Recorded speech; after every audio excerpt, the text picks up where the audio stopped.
Hello and welcome to Euro Football Daily, where today we're looking at 10 of the biggest power shifts in football history. From Manchester to North London, we're giving a shout out to the teams overhauling their rivals. 10. Juventus and Torino. Torino and Juventus were always destined to be enemies, as Torino was actually formed by Juventus club members who disagreed with the side turning professional, the foremost of them the club president, with the amazing name Alfredo Dick. The teams played each other for the first time in 1906, with the clash christened the Derby della Mole after an iconic Turin building.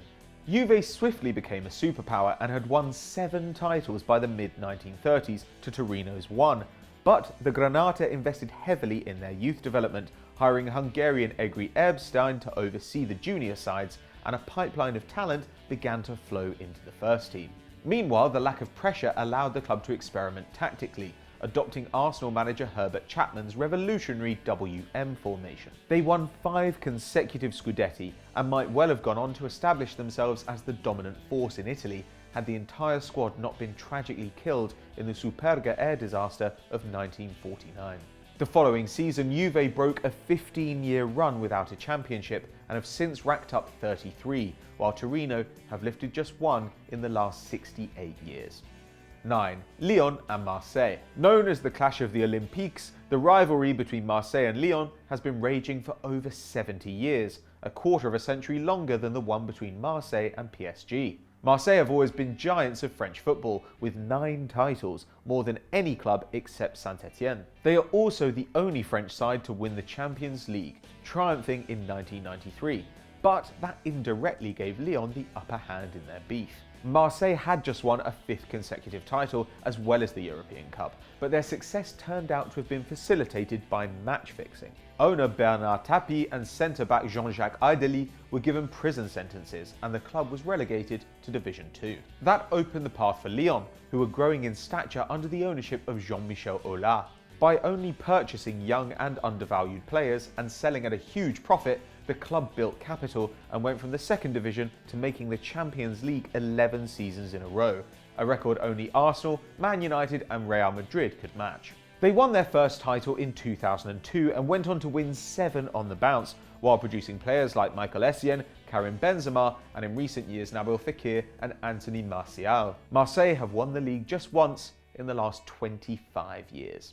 8. Tottenham and Arsenal. Though Tottenham are yet to break a 50-year plus title duck, it's undeniable that the Lily-Whites are overhauling Arsenal. Despite the criticism of Arsene Wenger, the Gunners were the best team in the world in the early 2000s, winning 3 titles, including 1 unbeaten, and reaching the Champions League final. Building the Emirates Stadium was meant to place them alongside Man United in England's top 2, but the reduced transfer budget saw the team disappoint on the field, while the takeovers of Chelsea and Man City made the division more competitive than ever. Spurs, meanwhile, were consistently mediocre, not finishing higher than 4th between 1990 and 2015. While club chairman Daniel Levy rightly became revered for his transfer dealings, he was not as good at finding coaches, giving chances to Juan de Ramos, Harry Redknapp and even Tim Sherwood. But he got lucky in 2014 when he took a punt on Southampton boss Mauricio Pochettino, who has since crafted a young pressing team which can rank among Europe's best.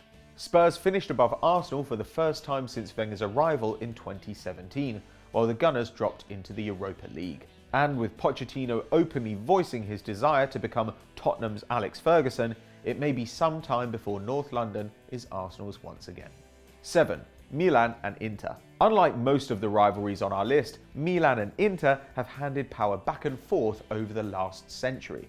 Milan had the early advantage, winning 3 titles before Inter were even formed, but by the 1960s, both sides ranked among the continent's very best. That decade, the pair shared 4 European Cups and 5 Italian championships, with Inter led by Facchetti and Luis Suarez, and Milan inspired by Gianni Rivera and the Swedish trio of Gren, Lidholm and Nordahl. Both clubs also made great contributions to football tactics. Helenio Herrera's Grande Inter pioneered the Catenaccio system, virtually inventing the sweeper and modern attacking fullback, while Milan defined the 80s and 90s, with Arrigo Sacchi blending the Dutch flair of Gullit and Van Basten with the rigid, impenetrable defence of Maldini, Baresi, Nesta and Costa Curta. Though Milan have brought more European silverware home to the San Siro, with 7 cups to Inter's 3, the Nerazzurri are the only Italian side to win the treble. They are currently deadlocked on 18 titles each, and just 3 wins separate them in the Derby della Madonnina, making this perhaps the closest, as well as the most influential rivalry in the game. 6. Schalke and Borussia Dortmund. With Borussia Dortmund generally considered Germany's second biggest team, the club's rivalry with Bayern Munich has received more attention than the local one with Schalke in recent years. But in the beginning, the Royal Blues were frighteningly dominant. Between 1925, the year of the first derby, and 1947, Schalke won 17 games against Dortmund and lost just 2, conceding 18 goals but scoring an incredible 99. It took until the 50s for things to even up. Schalke had 6 titles by that point to Dortmund's 0, but the Schwarz-Gelben had the 3 Alfreds. Forwards Alfred Preisler, Alfred Kelbasser and Alfred Nipiklo, who would score a combined 379 goals for the club. They won the league in 1956 and 57, and though Schalke reclaimed the championship in 58, that was the last time the trophy would head to Gelsenkirchen. Over the next half-century, Dortmund would earn another 6 titles, with Jurgen Klopp's back-to-back triumphs finally seeing them overtake their rivals. And to add salt in the wound, when Schalke lifted the UEFA Cup in 1997, Dortmund won the Champions League a week later.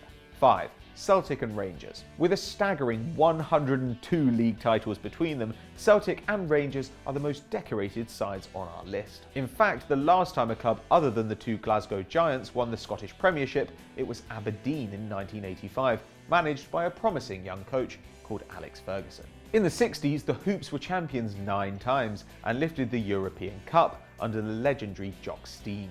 They would reach the final again in 1970. Rangers, meanwhile, equalled the 9-in-a-row achievement between 1988 and 1997, and edged their rivals on titles and derby wins, despite a lack of success in Europe. But where Celtic have Rangers beaten hands down is in club organisation. Businessman Fergus McCann saved Celtic from liquidation in the mid-90s, reportedly taking over just minutes from bankruptcy being declared, and the boys were able to stabilise while watching Rangers drop into debt, eventually being sent down to the 4th tier.